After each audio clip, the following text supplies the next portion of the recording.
Well, hello everyone. It's Comic Artist Pro Secrets. All right, let's hang on. Let's get a couple of people in here. I don't like to start until I get uh, 500 people, Sure.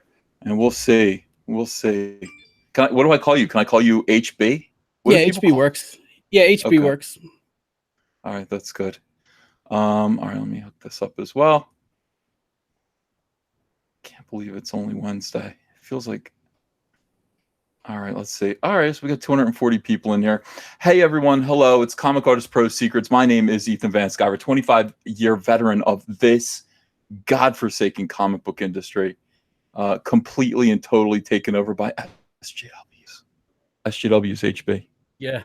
Yeah. I want to introduce you to a friend of mine, a new friend of mine, somebody whose YouTube channel I've been following for quite a long time. This guy is on the news. He's direct. He's great with research. I think he's one of the best news guys in YouTube. He calls himself. He goes by the name Hard Bastard. How you doing, HB? I'm awesome. Honored to be on. I appreciate it. We're happy to have you here. Have you guys seen? Like, all right, the chat's blowing up here a little bit. Have you guys heard of Hard Bastard? Have you been here? Have you like been to his show? Have you seen it? It's totally awesome. I think he like really attacks the news. Okay, first of all, one question. Let's get this out of the way. Dad joke guy goes, "Did Mundane Matt give you a hug?" Give me a hug or you a hug? Well, either of us. Did he ever give you a hug? No. I've had, just the, I guess whatever you would call it, drama, where there was the whole thing with he said some bullshit to Aiden Paladin on the stream about the Steele dossier, and then that's like totally my wheelhouse. And then there was the whole avoidance of the debate. It was a mess for like a couple of weeks, but I think he's gone quiet, so I think it's over. All right, that's what he was talking about last night. That's what he was talking about. Mundane Matt came after me because he doesn't like my Star Wars content. And he came after me and he's just like, "You're lying about Star Wars." What? Are you serious? Yeah, now, Hard Bastard, listen. All I do, I want you to know, I am not a newsman like you. As I told you earlier, I do not. All I do is I read these news articles from the garbage tier Star Wars show websites and just make fun of them. I do kind of a Mystery Science Theater 3000 kind of riff on these terrible, terrible news articles. That's my only obligation. My only obligation to my audience is to entertain them and make them laugh. But alas, Mundane Matt says, no, this isn't good enough. Now, he went after me. He called me a shithead. What the fuck is he doing? I don't know. I don't know. He said, I said, I've never taught, like, the only thing that I ever did to Mundane Matt, the only thing that I ever did was when that whole thing was going on, and I didn't know it was you and Aiden. I didn't know it was you and Aiden. He said that he implied that like one of the Kumite guys and his girlfriend were mixing it up with him for some odd reason. Yeah, like he just thought it was funny. Like he was just gonna, like he wasn't gonna debate about the piss dossier. Like he wasn't gonna debate about that with anybody because he thought it was more funny that you wanted to debate him. And he misrepresents the story because I was kind of like called upon to do it by Aiden and the Kumite audience, and then Takasaw offered Mundane Matt 1,000 because a year previously Mundane Matt was ripping someone for declining $1,000 to debate Sargon. And so I was on board with it, of course, because I was honored that people were like, "Hey, we want you to do it." But that's hysterical. The narrative, it's just crazy that I thought it was dead and buried.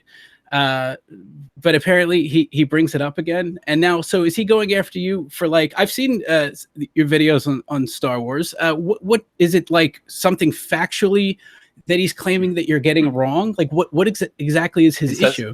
He says I'm spreading a false narrative. Now, I do not, if I spread false narratives, they're just my interpretations of what I'm reading in these terrible, stupid articles. I made a list. People who watch my show all the time will tell you, thank you. We finally have 530 people in here. Thank you, crowd. I missed you guys. I was in Arkansas. I'm glad to be home. I made a list of all these terrible websites. Okay, and so people know, and those are the websites that I frequent the most. I mean, it's like you know what these websites. Yeah, they blame the fans for the failures of the whether it's Han Solo movie or people not liking Last Jedi. They blame the fans. Yeah, I'm aware. Okay, well that's their whole shtick and their whole attitude. Well, listen, Right. I was on Solo's failures. I followed. This is what my channel did leading up to Solo. I followed everything, every stupid news, flippant little article, all of the leaks that got through, and then I sort of created a narrative, piecing all of these things together that basically 100% exactly explained what was going on behind the scenes. Because if you're reading all of these articles, you can read between the lines here and there. If you work in the entertainment business, like I do for 25 years, and I know how things work at Warner Brothers, I can assume they work very similarly at Disney. Sure. I was able to put together a very, very cohesive and coherent narrative, which is why my channel blew up by 50,000 viewers in 2 months. So Monday Matt No Likey, one of my fans came up to him at a show at VidCon. Do you go to VidCon? No, I remember last year's VidCon with the whole like everyone loving each other, and then a year later everyone is kind of went their separate ways. But no, I've never been to VidCon. I've never been either, but I think I'm going to start going. I'm Oh going to yeah? start going. Yeah, I think I will. If Monday Matt people like if YouTube people go, I want to go. I'm proud to be a YouTuber now. I Sure. like being a YouTuber. It's cool.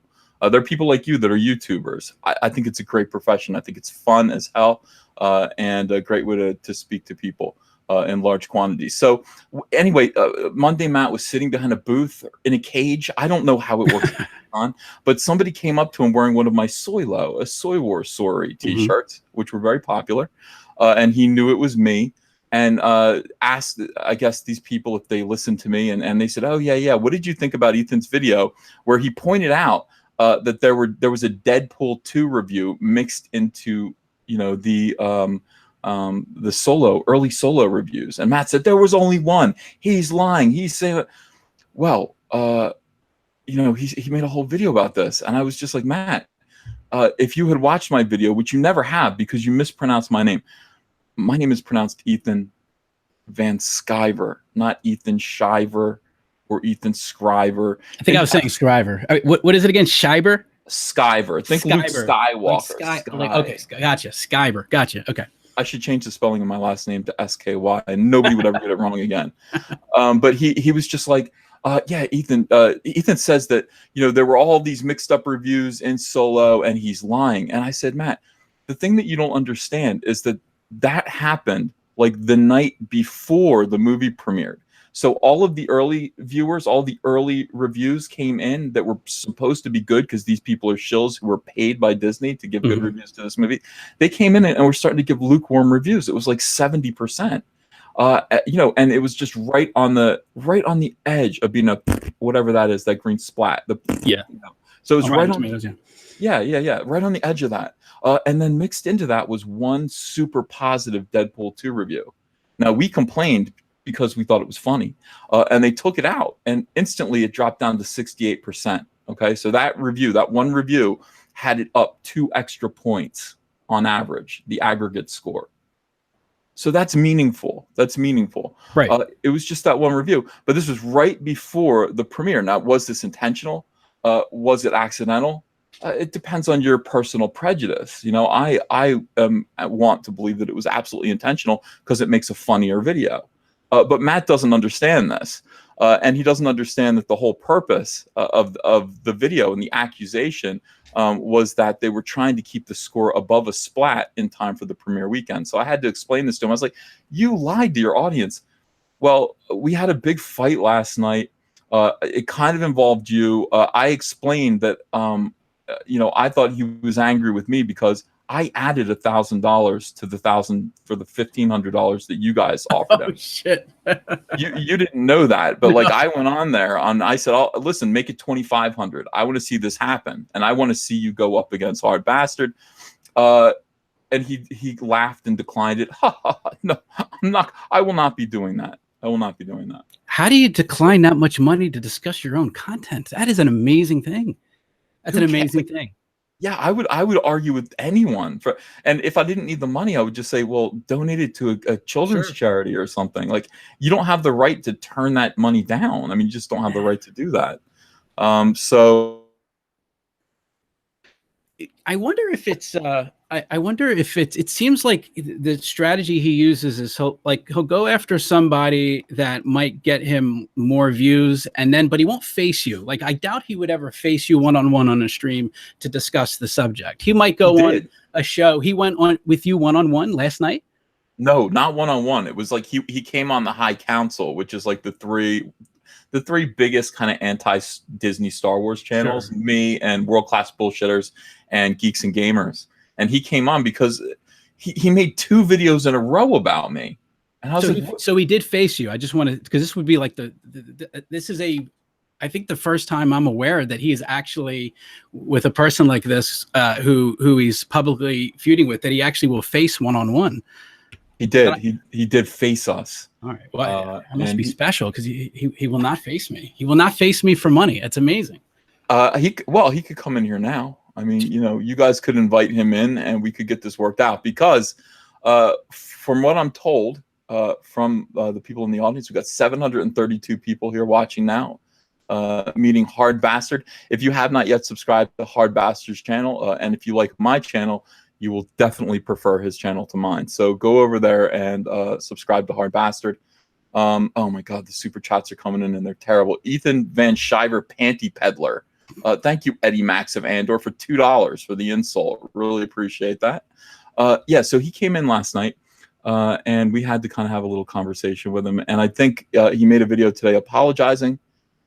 He apologized to Star Wars fans and to me. Oh, that's good. Yeah, and he said he's going to kind of, I think he said he was going to seek therapy. Is that true, guys? Are you serious? Yeah, he said he was going to. Well, he said he's lost friends. I don't want to lose any friends. I would like to make friends. I would like to. And I tell you, like, that's good. That at least shows that he will, because it seemed like a stubbornness to like hang on to incorrect facts. I think, get therapy, and then just retract what you said about the Steele dossier, especially in light of what has come out in addition. Just say, hey, I got it wrong. That's it. And then I'm good. I would love that. I would love to see that happen. I would love to see him actually retract and maybe just talk to you about it a little bit. Just have one little, it doesn't have to be adversarial. Of course, if it isn't adversarial, we're not going to give him any money. But just let's get this out of the way, and let's kind of make peace. Let's make peace with Mundane Matt. That's what I would like to see happen. Could we make this happen? I mean, the Kumite is gone now, which makes it. We would have to, I think, run it by. There was a third party that offered to have the debate on his channel. So if Matt was going to do it, I think we'd have to run it by him. I'm not sure if he's cool if I say who it is publicly. So we would have to kind of, just out of respect, I would want to run it by him to make sure that that he'd be cool if we have it on your channel. Well, I will definitely back away if somebody else has. They would probably be cool with it. I imagine it would just be like, hey, no problem, whatever. Just kind of like, I just want to like cover all the bases. But I would be fine. Did he say anything bad about Aiden Paladin? No, it was he basically said, I think it was on V's stream. He said to her that she was ridiculous because she believed in Pizzagate, which was really not a position that she had.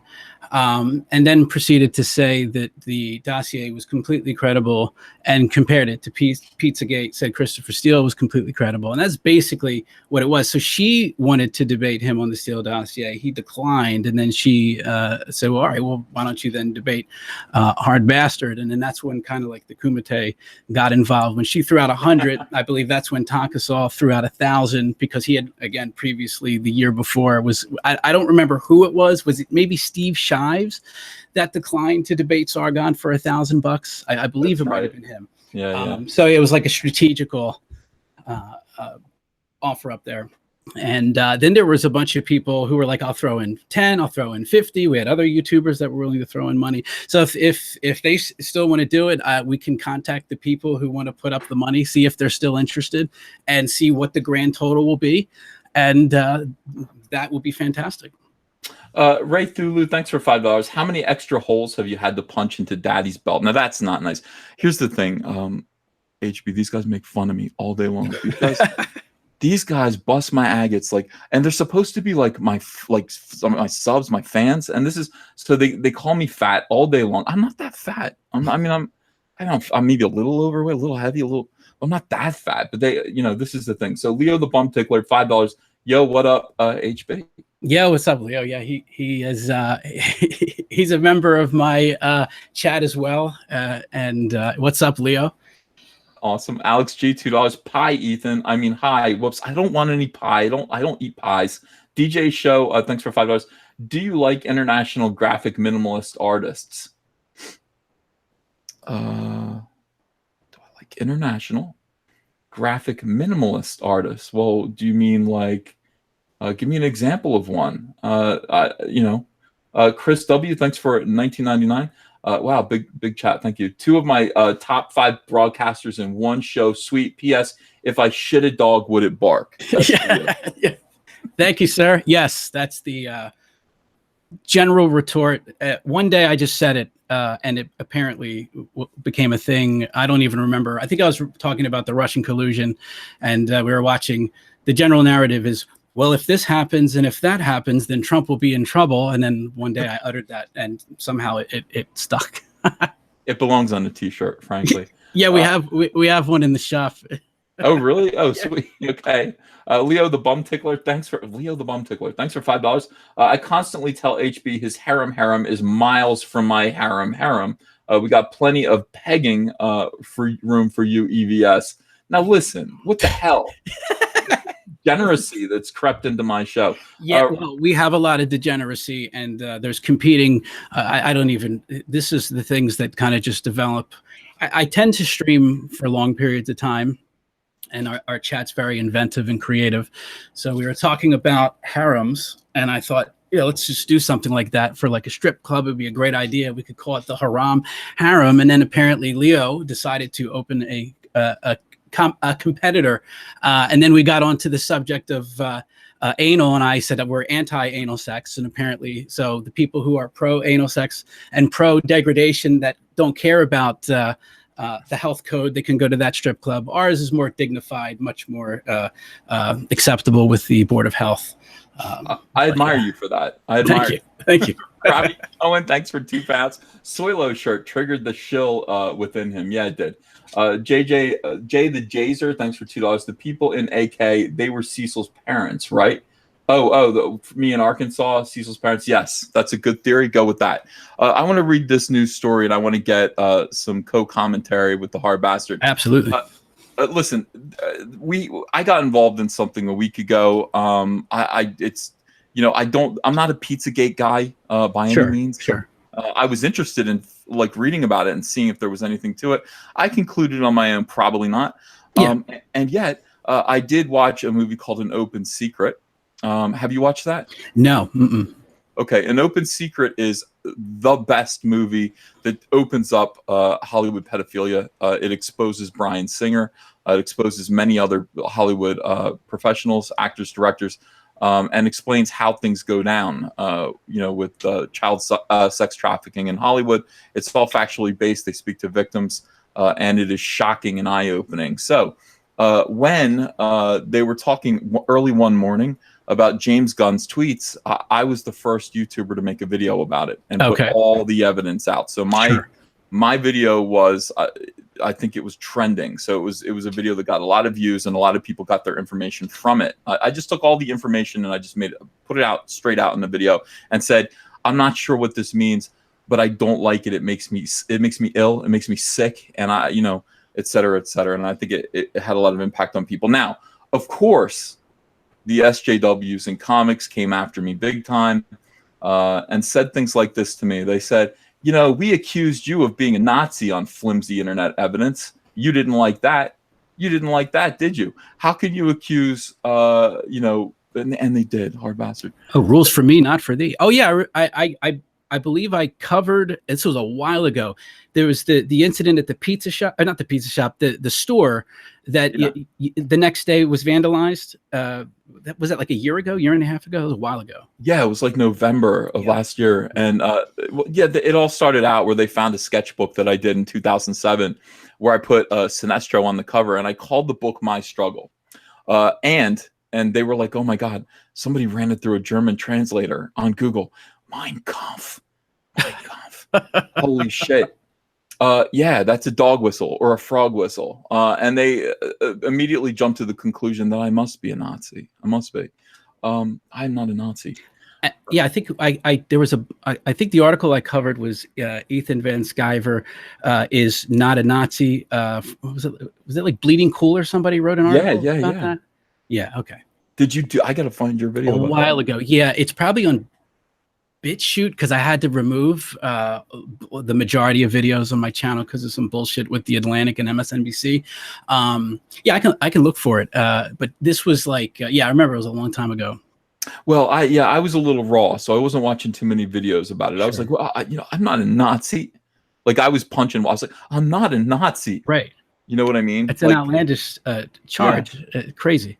Like curled up in the bottom of my shower, like showering the floor with the water running. I'm not a Nazi. So I was a little raw. I didn't watch a lot of videos then. But they said to me, you know, you know what we did to you. And I was like, well, thank you for admitting that. Yeah, Jesus. My God. And then he said, why would you do that to someone else? And I was like, it's not even the same, remotely the same. It's like, this guy's out there like talking about diddling kids. And it's not like he's saying, hey, other people are diddling kids. He's saying, you know, I, James Gunn, am diddling kids in all of his humor. And then like a million jokes like that, a million jokes about his preference for children. And then on top of that, he has some kind of like funny little internet exchanges with a convicted child pornographer. Yeah, that was the kicker for me. That did it. And then the other thing was I took great pleasure in watching a monkey ejaculate on a child's face. Oh, yeah, yeah. Oh, that was, you know what? I forgot about that. That was before the relationship with the child predator. And I remember when I covered the story, I was like, I'm not even reading this part. This is so fucked up. I remember that. Oh, yeah, okay. That's definitely awful. Yeah, that's a pedophile thing. Like, and seeing children degraded sexually is one thing. Normal people don't think that's funny. No, at all. Like you go, oh my God. No, it's awful. Like, and it's a Disney director, and people are still like, well, he shouldn't have lost his job. Right. Kidding me? So, yeah, well, he did lose his job. Now, for the past week, I think the culture war has been. Will Disney rehire James Gunn? They should. Ugh. They should rehire him. Now, I can't fathom. First of all, I'm just going to I'm not going to fight this fight. Okay, this is Disney already agreed with me, so I'm not going to make a million videos about this, et cetera, et cetera. Oh, by the way, I'm being chewed out by Chris W. Thanks for $4.99. My Struggle is a terrible title, and frankly, I'm offended. Very good. I appreciate that one. Well yeah. So I'm not going to fight this fight. Disney already agreed with me. HB. They are. The mouse is on my side for once. Look, because there's other people they're bringing up, okay, and in those other cases, what you do have is jokes, okay. And I'm a total free speech advocate. I'm a free speech absolutist. I also don't argue for people to get fired from their jobs. Gun is a different case. It isn't just jokes. It is a association with a convicted child predator that I don't see how you can defend it. It's unconscionable. I would be. Well, I wouldn't be stunned if he got his job back, but that would be very incredible that they would do that. Well, don't worry, because this past week, the past couple of days, Disney has taken a meeting with James Gunn, and SJWs were rejoicing. They thought that they were going to get James Gunn his job back. That would have been a big culture war victory to these degenerates. I don't understand. This is the kind of thing that everybody should kind of go, all right, look. Even if this was just a weird thing where he was constantly making jokes and constantly inappropriate, making rape jokes and all these things, and even if they want to put aside their standards, you know what I mean, their professed standards that rape jokes aren't funny, then even if this is still Disney, and they have a Yeah. right to kind of say, we don't want this guy making us have to answer questions on the red carpet every time one of his movies premieres for us. Like that's a bridge too far. So I was worried for a second that the world had gone insane and that Disney would rehire him. But according to Variety today, Disney unlikely to rehire Guardians of the Galaxy director James Gunn. This is an exclusive. Despite a cast letter asking for James Gunn to be reinstated as the director of Guardians of the Galaxy Volume 3. Let's talk about that for a second. So the entire cast, now put yourself in this position. The entire cast of Guardians of the Galaxy 3 signs a public petition to Disney demanding. How do you do that? Oh my God. So we're in no good spot here. What they did was essentially like try to strong arm Disney into taking a position that they couldn't possibly take. And they just couldn't possibly take that. Now, if Disney were to go, okay, yeah, but we're going to still do Guardians of the Galaxy 3, but with a different director.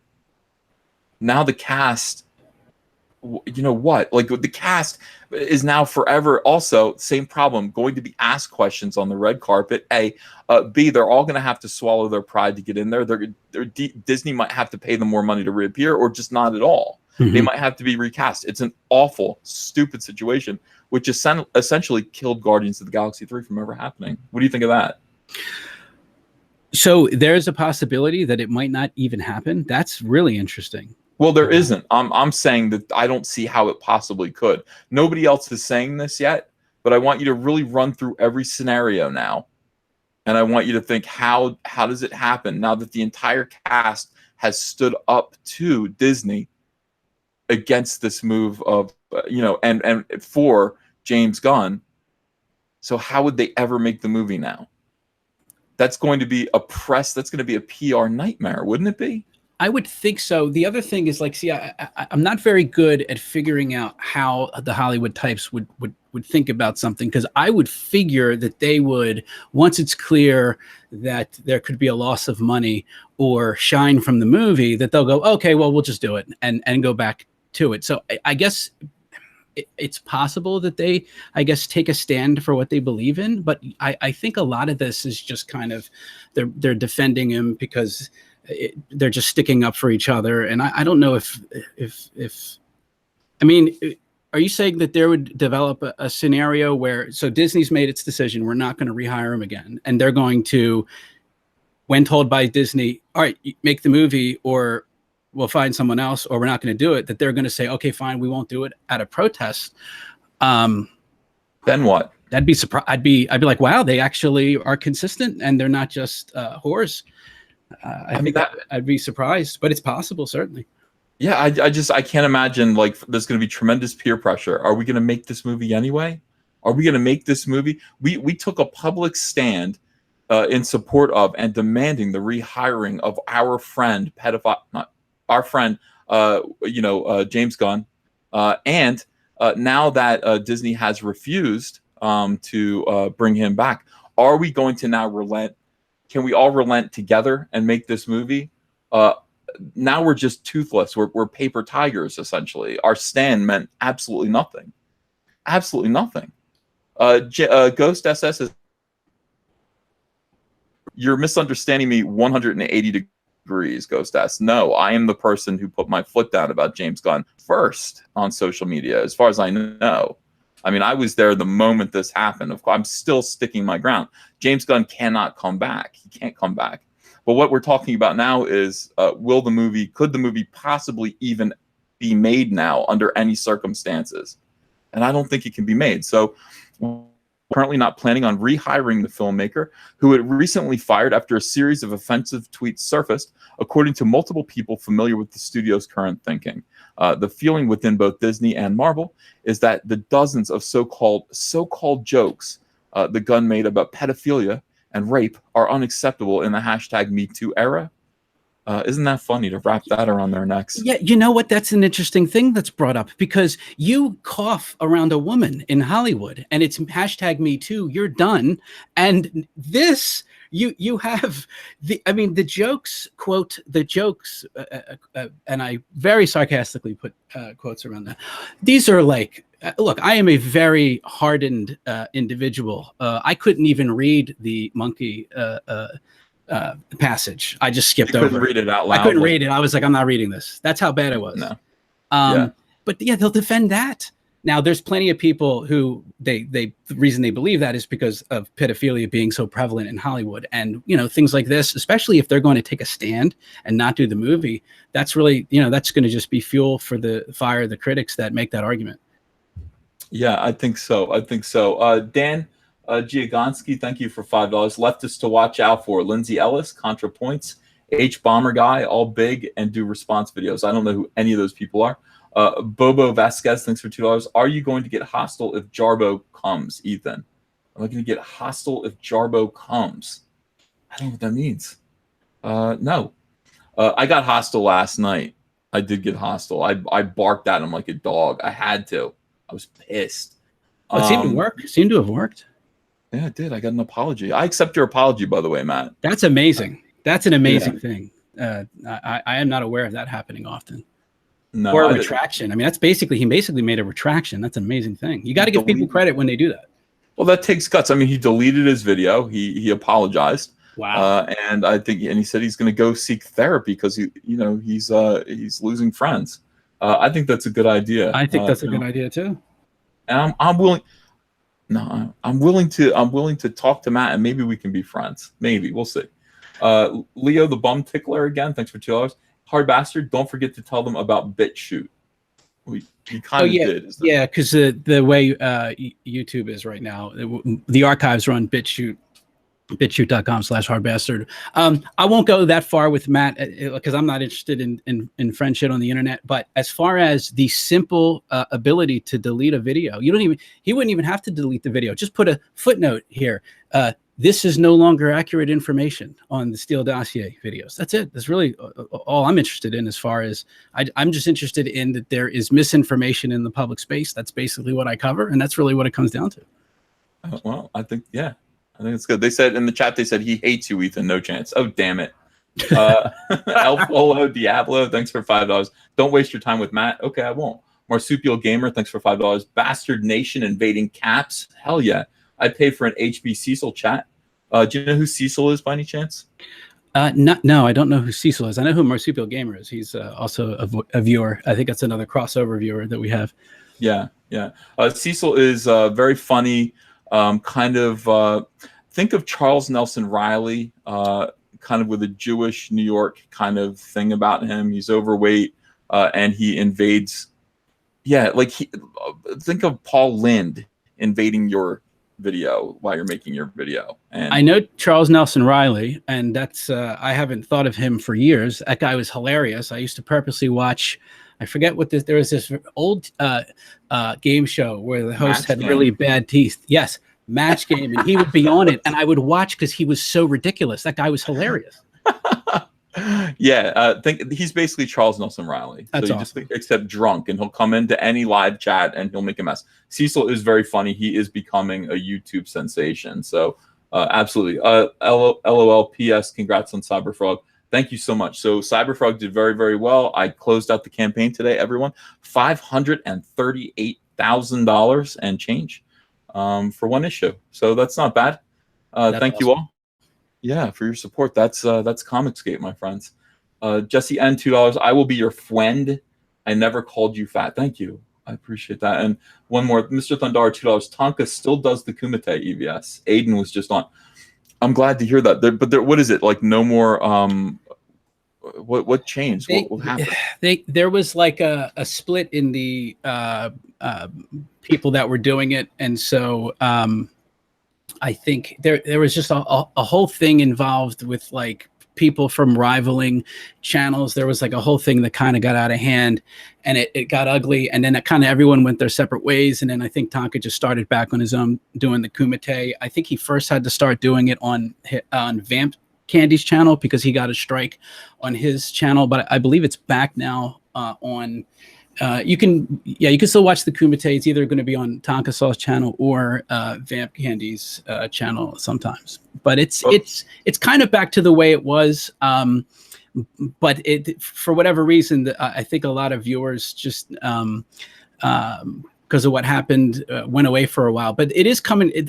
I watched the viewership; it is going back up. So I do think they'll probably be okay. I think as long as Tonka's there, it should be good. Yeah, exactly, exactly. And if he can get Medicare in every now and then, it's sure. We should be good. All right. So anyway, look, the Me Too era. Look, rape jokes, pedophilia, unacceptable in the hashtag Me Too era.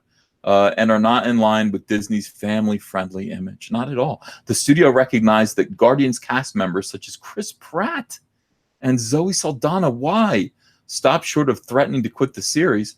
But there's widespread belief that the actors will show up for future installments, regardless of their personal feelings. That's good about Gunn. For one thing, most are under contract and would face legal action. Excellent if they opted out of the sequel. Still, the public endorsement of the director was notable for its vociferous support. And here's what it said, HB. Quote, "We were all shocked by Gunn's abrupt firing last week and have intentionally, this is my soy voice. Yeah, I got you. Okay. And have intentionally waited these 10 days to respond in order to think, pray, yeah, right, listen, and discuss," the letter reads. Quote again, "In that time, we have been encouraged by the outpouring of support from fans and members of the media who wish to see James reinstated as director of Volume 3, as well as discouraged by those who so easily duped into believing the many outlandish conspiracy theories surrounding him." Yeah, how are we easly duped? How did we fall for it? It's not remotely a conspiracy theory. What are they talking about? we fell for a big scam. Oh my God. How did we do it? We read that monkey story. Yeah, we read his own words. And I don't know how we fell for it, but we did. We read it wrong. We read it backwards in the mirror. It should have been read upside down. Sad for us, and maybe they're right. At this point, the letter does not seem to save his job. No. Gunn's firing was approved by Disney studio chief Alan Horn with his boss, company CEO Bob Iger. Hallowed be thy name, weighing in on the final decision. Bob Iger, get these people out of here. We are building the trebuchet with help and support from Bob Iger. He is going to put Kathleen Kennedy on that trebuchet. We are going to be launching her to Mars, as well as Ryan Johnson, Pablo Hidalgo, and all the other weirdos that are ruining Star Wars. Bob Iger he's an alpha male. He's a big gorilla over there. I'm proud of him. I'm proud of him for what he does. You need a guy like that. This is just a bizarre situation because it's kind of forcing a division inside Hollywood of. It just seems like the people who are supporting Gunn will support people in the most just extreme situation, and you at least have a studio coming out and being like, no, we're not even going this far. We're putting our foot down. You don't see that a lot. And I think that might be a game changer. I'm hoping that like at some point there's going to be a tide turning with any of this, whether it's video games, movies, comic books, where the establishment starts to at least say, you know what, this is not working. We're losing money. What are we doing listening to these people? Let's go back to how we used to be, where they would do what was profitable. Wouldn't that be nice? That'd be awesome. Yeah. That's what we're hoping for. That in our little corner of the world, Comicsgate. Were you in Gamergate? Were you involved or not? No, I when Gamergate was happening, this is wild. When Gamergate was happening, I was just really your typical MSNBC viewer, and I remember I saw the interview as it happened between Brianna Wu and I think it was Rachel Maddow, or it might have been Joy Reid. I forget who interviewed her. And I thought to myself, I didn't really think much of it, but I was like, boy, that's a shame. They're really mean to her. Like I just didn't think anything of it. And then afterwards, when I started to kind of watch, I think I came across a video of Sargon and then Medicare's old channel. I think it was the Internet Aristocrat. And it just seemed interesting to me. And I'm like, all right, I'll listen to this. And then I was like, are you kidding me? That the corporate media is this dishonest, like scandal level dishonesty. And then that kind of just started me watching YouTube and watching the Sargons, the Thunderfoots, and the people from back then. Awesome. Yeah, I missed it. I missed all of Gamergate. I'm like, I had to catch up on it now because it's like I'm in the center of Comicsgate and everybody's like, learn a lesson from Gamergate. Okay, I will learn the lessons of Gamergate. But Comicsgate seems to be even more degenerate. I honestly, these people are all crazy. I didn't realize the industry was this nuts. I mean, I really didn't know. But everyone, well, I mean, some people are keeping quiet. Let's just say the vocal lefties in comics are despicable. Yeah. Despicable human beings beyond beyond compare. I can't even put them into words. They're awful, awful people.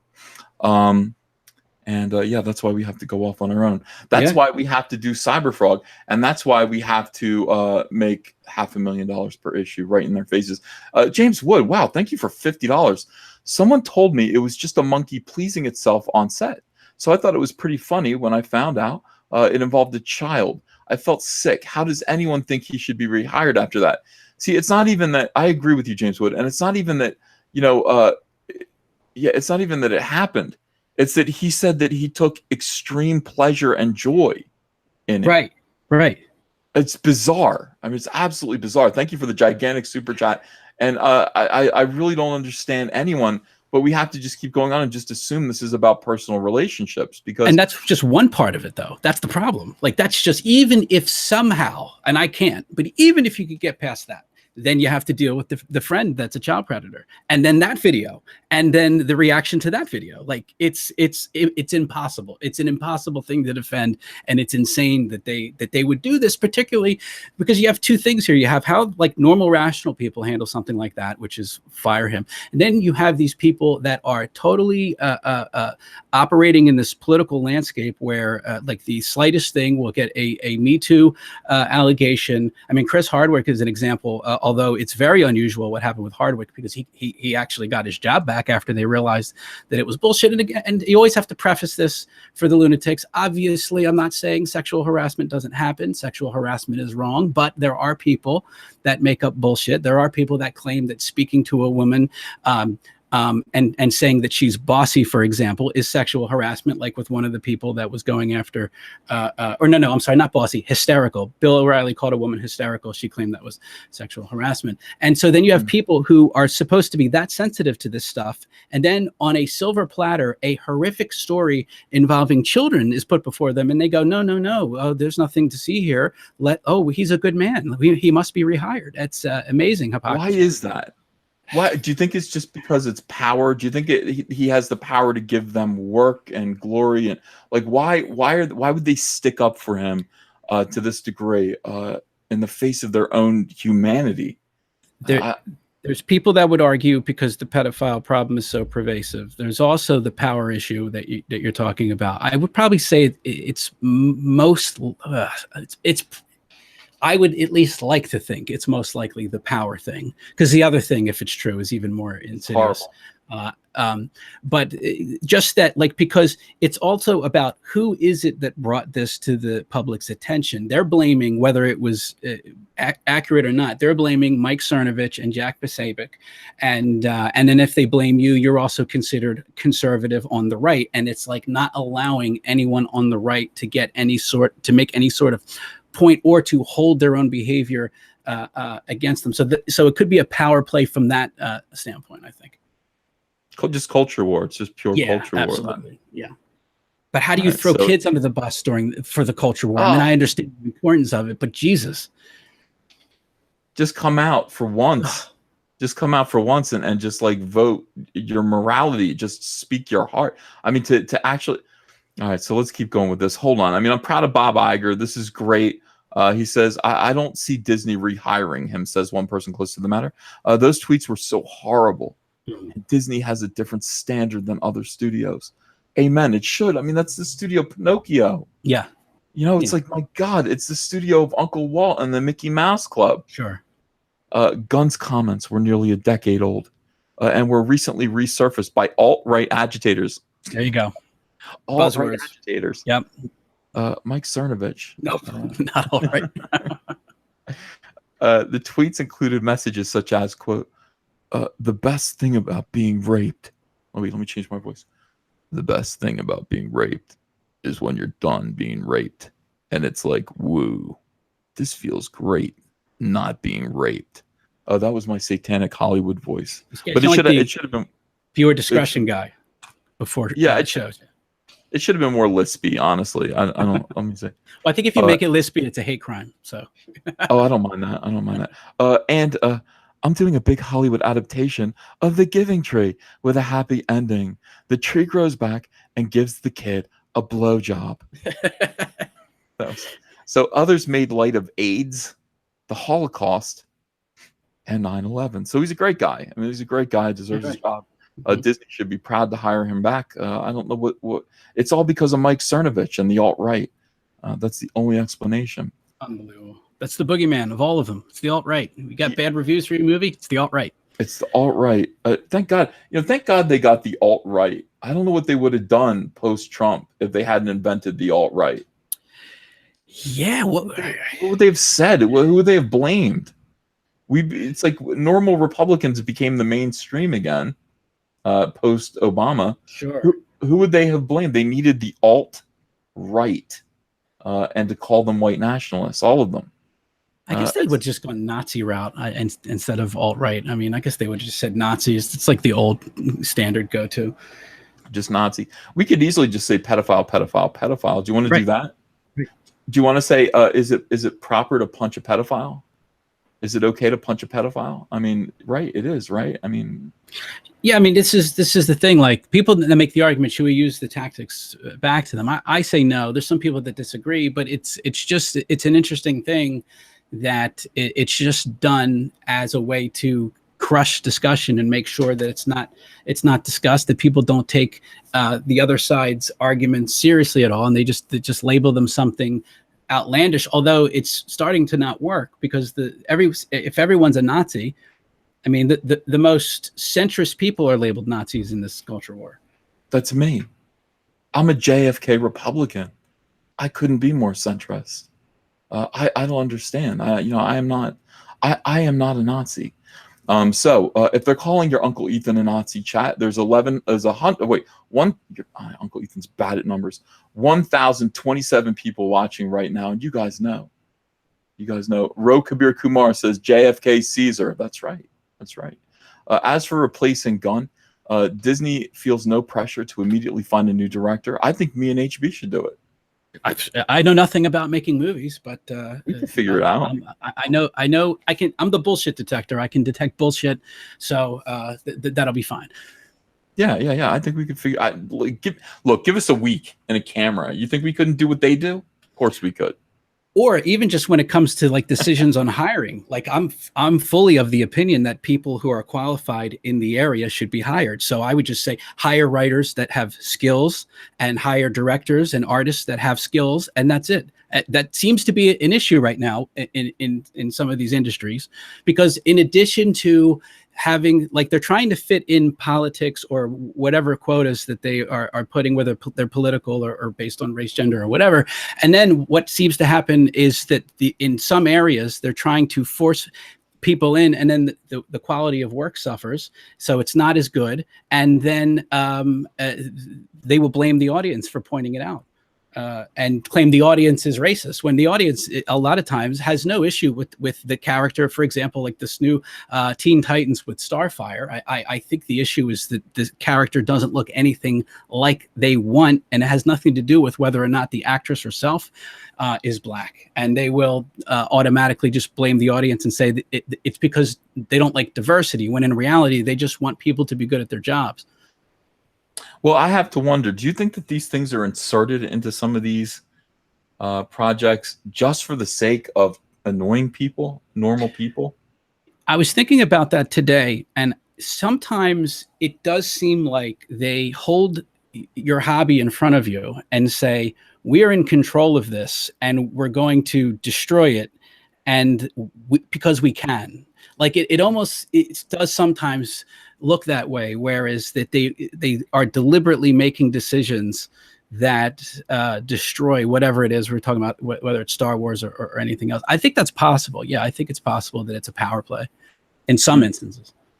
I pointed out just on my Twitter, I have to watch a lot of kid shows because I have a 2-year-old, and she watches Sesame Street and everything that's on TV all day long. Now, Sesame Street has completely, it's pretty funny because Sesame Street was always run by hippies. You know, if you remember the psychedelic little cart. Did you watch Sesame Street when I was a kid? Yeah, I haven't seen it in like Jesus, like 30 years or more. Yeah, I remember it when I was a kid. Like, have they added a lot of social justice stuff into it? Oh, of course. But I mean, just think back to the psychedelia that we were, I mean, these acid trip animation, that 1, 2, 3, 4, 5, 6, 7, oh, 8, 9. I remember that. That's oh my God, dude. And it's just like, what the hell? I was tripping out as a kid. I remember watching these performance artists on Sesame Street with gigantic toilet paper rolls for eyes. And they were unrolling the spools of toilet paper and dancing. They're wearing black tights. Oh my God. And yeah, it freaked me out. I was like, Mom, did you dose my bottle? Like, what the hell is going on? So anyway, I'm used to that. I'm used to seeing Sesame Street. It's been completely social justice warrior, taken over by all this stuff. But then I started watching the Muppet Babies. She's watching Muppet Babies. These SJWs are totally smashing my balls over this. Now, listen, for some reason, we had the original Muppet Babies cartoon. I remember it. I remember watching it when I was a kid. They decided that they needed another female character. Okay. Now, the Muppet Babies early animated series came to the same conclusion. Miss Piggy is just not is that representing all women or little girls? I don't know. So let's add it. So they took Scooter and they made Skeeter, and Skeeter was like, I don't know, the female version of Scooter, his sister or something. But Skeeter was still in continuity. See, I work in comics. This stuff is kind of important. I could actually be working on a Muppet Babies comic book at some point. Who knows? Sure. So this stuff I think about it when I watch it, and I go, there are adults who are making this content. Kids aren't making this. These are people like me, and they're making these decisions that are supposed to influence kids.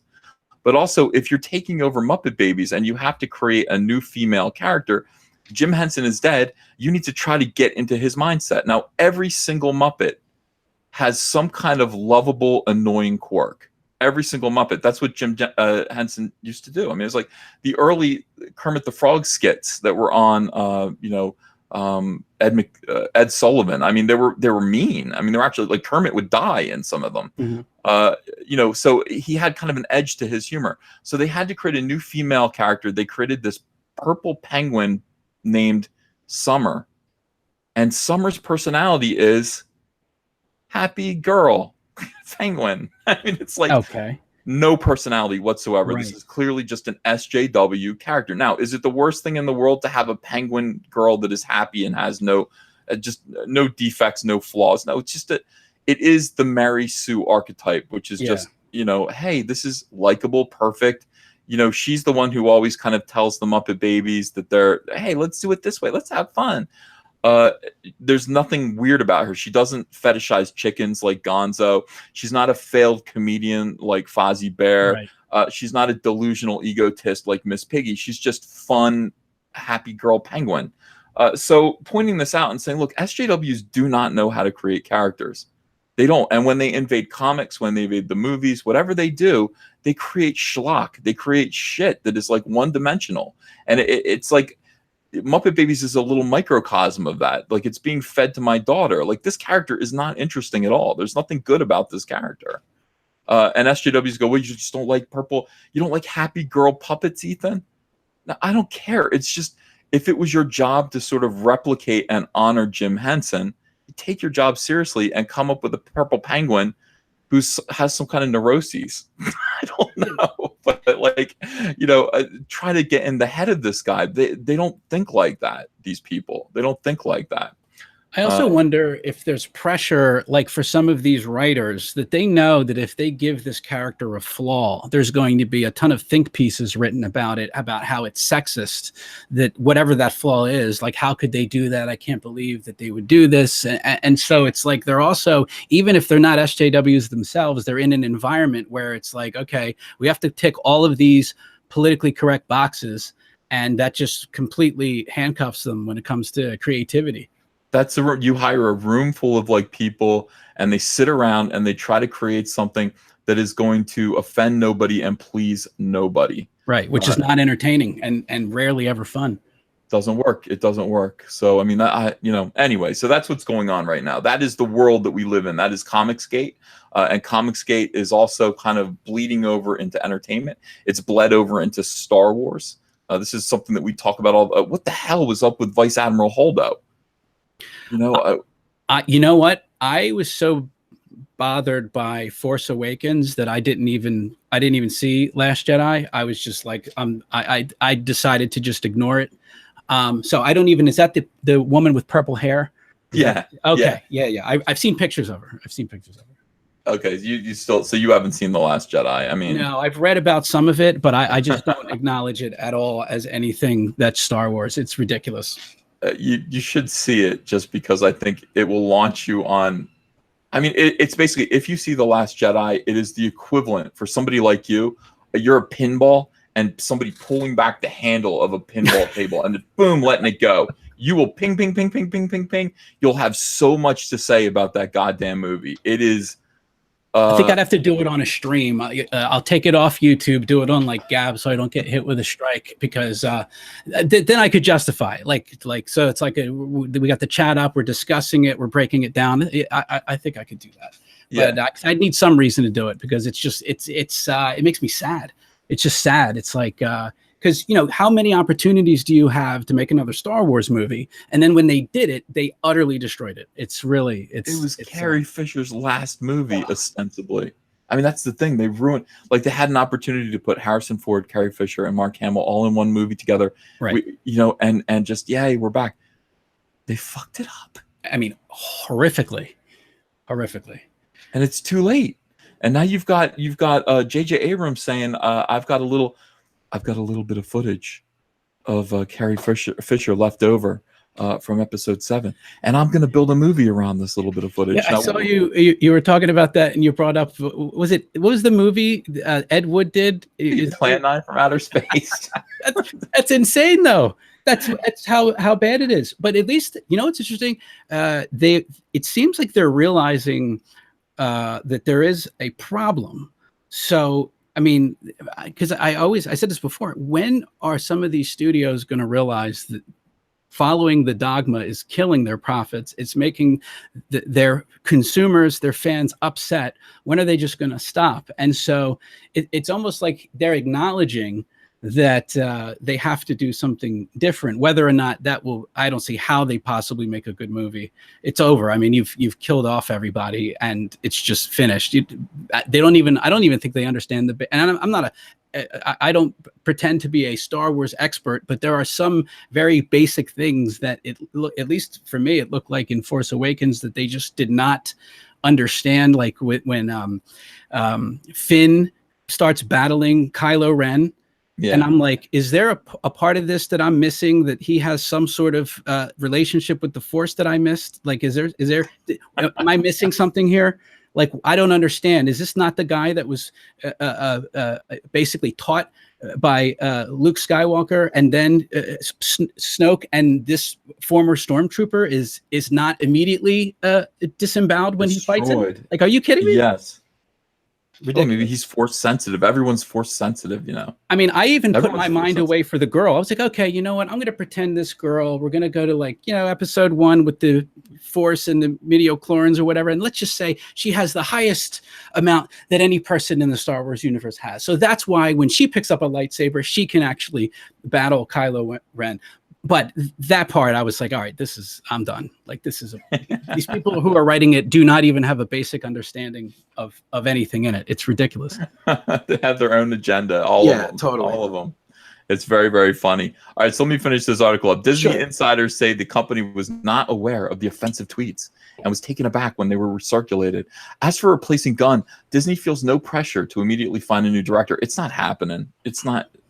According to sources, and is willing to wait until the right A-list filmmaker comes along.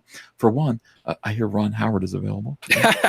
The studio never gave the film an official release date, even though it was widely expected to hit theaters within the next 2 years. Depending on how long it takes to land the right director, Disney may in fact wind up pushing back the film's original February 2019 start date.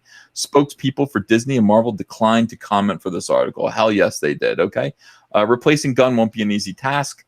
Yes, it will. Just replace him. The gun firing comes as studios are struggling with how to handle the personal issues of movie stars, given a new zero tolerance climate. I love the zero tolerance climate. Sexual harassment reckoning that has toppled media figures such as Harvey Weinstein, Dustin Hoffman. Can you believe that shit? I mean, Oh yeah, Hoffman. I forgot about Hoffman. Right. career destroyed. Yeah. Kevin Spacey, I completely believe. I saw that coming. Yeah. And more has made these companies less likely to put up with talent that has been accused of assault. That's nice. Or has been made in politic or offensive comments. For instance, ABC, which is owned by Disney, quickly fired Roseanne Barr. What a big mistake that was. Oh, that was ridiculous. I mean, my God, you get a hit that's speaking to middle America. Any excuse to fire Roseanne Barr. Yep. Last spring, after she made racist remarks, no, just one racist remark about former Obama aide Valerie Jarrett. Why did they have to make that racist remarks plural? Why did they do that? I don't know what the other one was, unless they're counting her old ones, which is ironic because they're saying the problem with Gunn is that they're counting old tweets. So apparently she had made a similar statement about someone else. I don't remember. I think Susan Rice. I don't know, a few years ago. I hated Susan Rice. God, she's a liar. I mean, she's definitely a huge liar, and that might get in trouble, maybe. I hope so. I do too. And Paramount laid off TV chief Amy Powell after she allegedly used racially charged language in the workplace. On social media, Disney has been hit for working with Johnny Depp. Oh my God, it's the end of the world. On Pirates of the Caribbean and Alice in Wonderland films, Depp was accused of assaulting his ex-wife Amber Heard. However, there are no sequels to either franchise in development at Disney. They should do Ed Wood too. I would watch that. His descent into like a hardcore pornography in the 70s. That would have been great. I'd watch that. That'd be an interesting movie. Yeah. Getting thrown out of his apartment. Fat old man transvestite. That'd be fun. However, there are no sequels to either franchise at Disney, nor does Depp have any films in the works at the studio or an overall production deal with the company. It seems unlikely he will be going back to work at the studio in this climate. It's a shame because he's broke, from what I understand. Wow, are you serious? Yeah, he had to turn over a lot of money. He spends like $1 million a day. I mean, he's got like what? That's amazing. Crazy spending habits. Yeah, I know. I did buy a nice new pair of Beats headphones, though. That's like one thing. I saw. They were going over just like as Manafort's spending, and same deal. Just like I'm like, how do you spend this much money on stuff? It's like crazy. I would love to just have that much money in the bank. I would just live like a normal middle class guy. I'd have a pool, but I mean, I would just be like, I can live comfortably forever. Why do I need to? What do you need to do? Yeah, I would just buy. Probably the only thing I would do is just buy like an old car that's like classic, But other than that, I mean, I like where I'm at. I don't really. It's crazy. That's just crazy. The amount of money that. If you had $10 million, what would you do?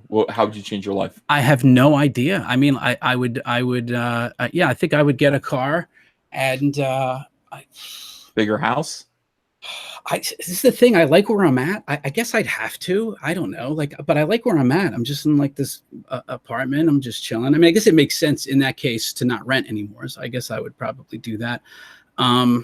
I really would. I've said this before. We had a discussion on the channel. I would hire a lot of on the ground private, whether they're investigators or journalists, to uncover corruption. Because think about the amount of stuff that you could do if you had that much money. That's like an unlimited budget.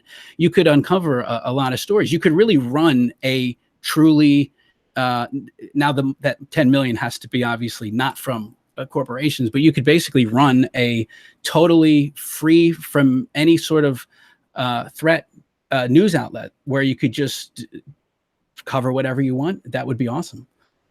That would be cool. Yeah, you could just make your own little mini media empire. Yeah, right out of your house. That's a great. I didn't think that. Amazing. I would publish. I'd become a big publisher. I would try to get Rainbow Bright. That's what I would do. I would license Rainbow Bright. I would get it away from Dynamite Comics, and I would make great Rainbow Bright as I do Rainbow Brute and combine that with Rainbow Bright, and then I would do whatchamacallit? What's the Game of Thrones? I'd make it this girl's Game of Thrones world. It'd be, and I'd buy it. I would own it. And I would just make all of the. All right, I'm rambling. Sorry. No. I saw. I watched a video where you were talking about that with like. I think no, seriously. There's something about, because we're similar in age. I grew up in the 80s. Now I didn't watch Rainbow Bright or My Little Pony, but there was something about the colors. Like, I don't think, have they ever done, and maybe they've done it already, have they ever had like a truly rainbow colored violent comic book? Because I like that's what we're doing. Stuff like Hit Girl and stuff, where it's just like crazy over the top violence. It has in a rainbow world. That's what we're doing. Very trippy. That would be awesome. My next book after Cyberfrog is called Rainbow Brute. And I'm going to launch the Indiegogo October 1st. People are saying it's going to be bigger than Cyberfrog, but it's basically the premise, HB, is that women have come in and disrupted and disturbed these kind of these boy toys, kind of boy, comics and movies. They've come in and they put all their girliness all over it. And what that ends up doing is driving men away. And no women come. Women don't want to come read comic books. They don't. Right. Very few women are inclined to read comic books, and it's not because there aren't enough women in them. This is how stupid these people are. It's like, ask my wife. Aiden reads comic books, but it's like, she's the exception. She's the exception. It's rare, but you ask my wife or any of her friends. So if I made Spider-Man a woman, would you read the comic book then? They look at you like, no, that's not what we do. It's not what we get our nails done and stuff, It's like, that's not what. So for the most part, this is dumb. But I will say that if I go in and masculinize, that's not an easy word to say, all these girls' properties from the 80s, if I take Rainbow Bright, if I take the Cabbage Patch Kids, if I take Care Bears, My Little Pony, and turn that into My Girthy Stallion, Munchie Cheese, all of these characters, I can take them and make them for boys. And I'm telling you something, it'll work. The boys will come watch that. The boys will come buy that comic book. And the girls will too. The girls will stay. That's awesome. That's the experiment. We're going to see that happen October 1st. And it's going to be great. People in the chat are saying this is gay. It's not gay. There's nothing gay. Oh, maybe a little. How is that gay? Well, I mean, what? Because rainbow colors? It depends what is in. What are you doing with the rainbow colors? That's really what it is. It is. What is the content? These guys want Josie and the Pussycats. I'm doing Jose and the Pussy Hounds. And then Gem and the Holograms is Jim and the Homophobes. They're all going to be in this. It's going to be a big deal. We're taking all their properties. We're making them for guys. You guys are going to dig it. This has a Garbage Pail Kids feel. Remember how big that was? Because it took a property and basically turned it on its head. I stuff like that works. I think that could work. Yeah. I do too. Like the Cabbage Patch Kids are in this, but they're literally like some maniac named Dr. X plants cloned children in the ground, and they're zombie cloned people. Like who the fuck would do that? Like you look at like Cabbage Patch Kids, and it's already a creepy ass idea. Mm-hmm. So let's make that literal. Like this guy's planting vegetable people. And Rainbow Brute has to face them. So we're going to, this book is going to be huge. Everybody digs it. Let me read a couple of super chats. Break All Day, $2. Daddy's Belt is now 5XL. That's not nice. Den Jaganski again, $2. How much to, that's not nice either. I'm not reading that. Carl Hungus, $4.99. EVS, we are your fans, but we're also your friends. Hence the ball busting. Well, that makes me feel better. Rainier Angle, thanks for $5. Fine, then have a nice friendly super chat without making fun of you, Uncle E. Thank you. That's better. I like that. Money for nothing. Break All Day, $2. If I shit a bark, will it be a dog fart? That's a nice spin on your. Yes, thank you. Economics and Comics, $5. Will you still be attending conventions? We would love any support you and your fans could give our new channel. Thanks so much, Go Cyber. Go check out Economics and Comics. No, I will not be attending any conventions. I can't do that. Billy Wright, thanks for $2. HB chat taking over EVS. Well, listen, I have to say it's an honor. I asked Hard Bastard to be on my channel. He doesn't know me, but I just kind of came into his chat, and I said I'm a big fan. I'd like you to come be on my channel, and he was kind enough to do it. So my pleasure. Absolutely. I really appreciate it. So okay, $2 message retracted. Thank you anyway. Lady Hawk, $5. I actually found Diversity in Comics through the Hard Bastard stream, and then before you know it, I got into Comicsgate. Thanks, HB.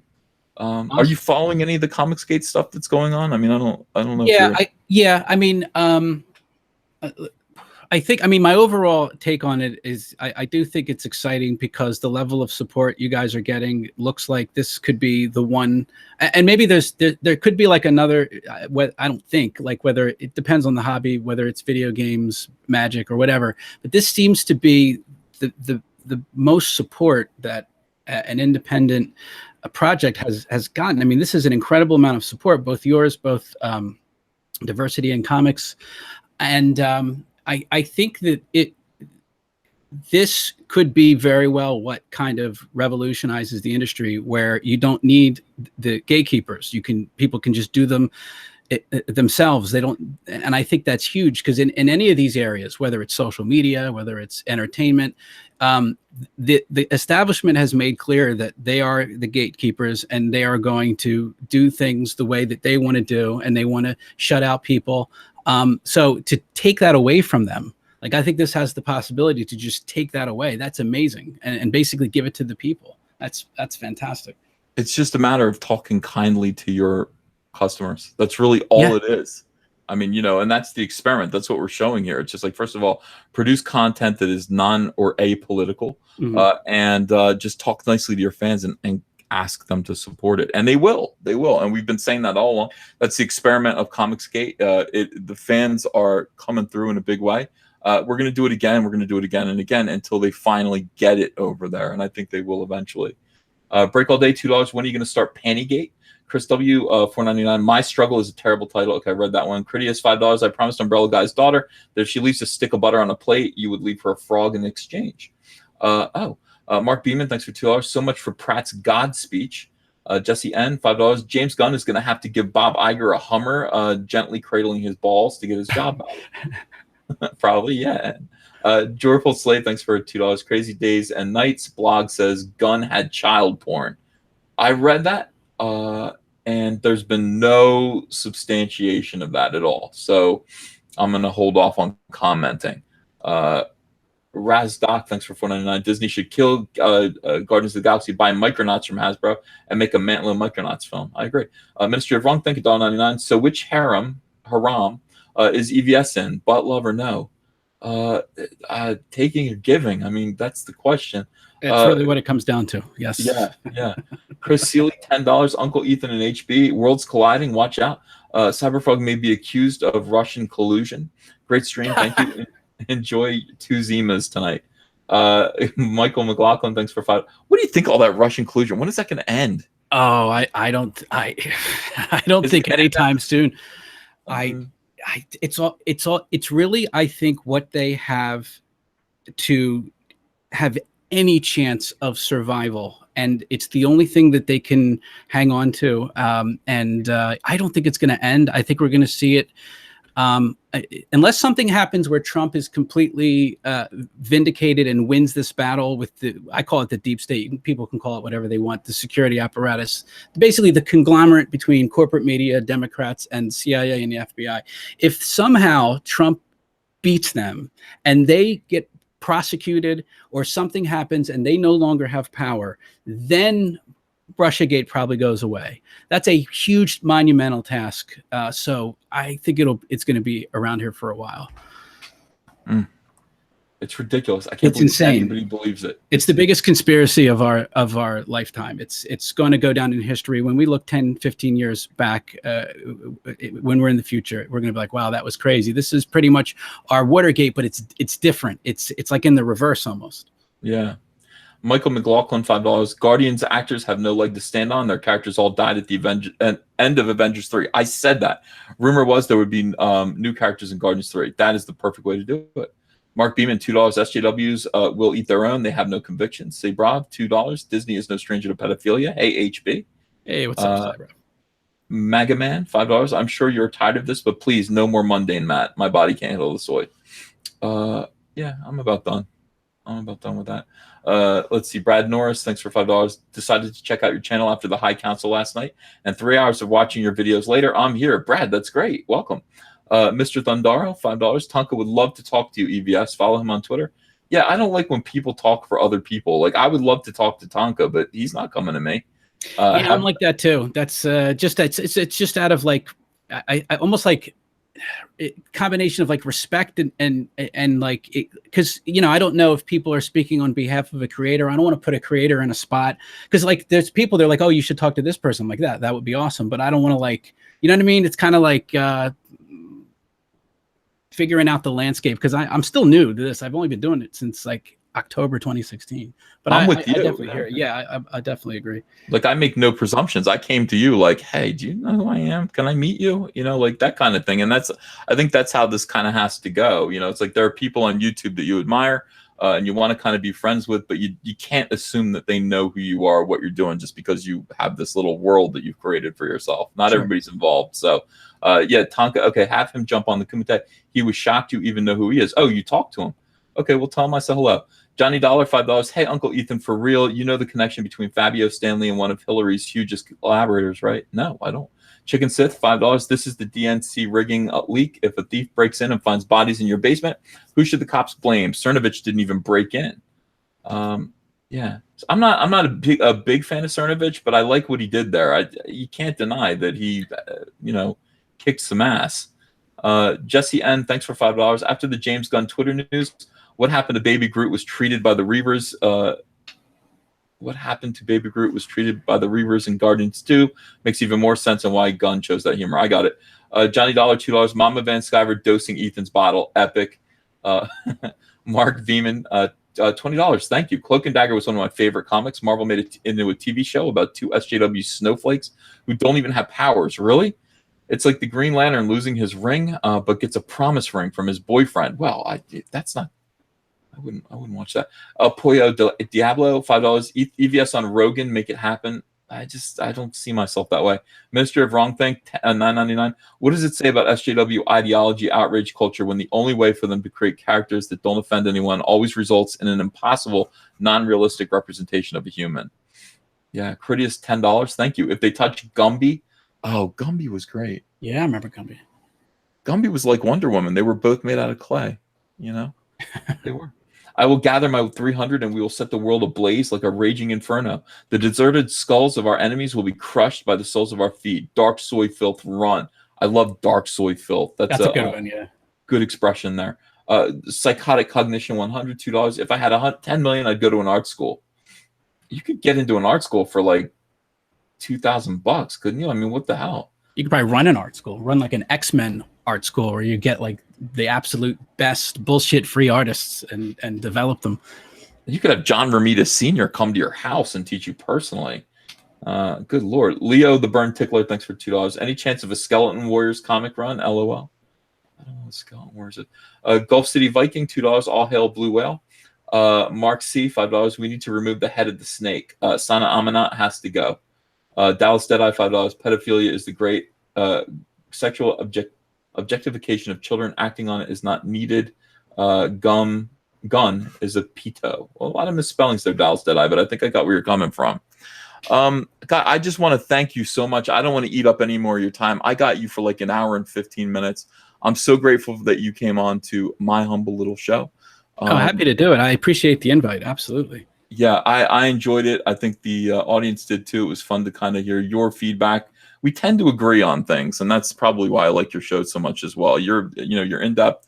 You have great opinions, and I'm usually like right there with you. So this was really completely my pleasure, and thank you for being here. And as for the chat, thank you guys for coming as well. We got 1,000 people still in here, and I do appreciate all of you guys as well.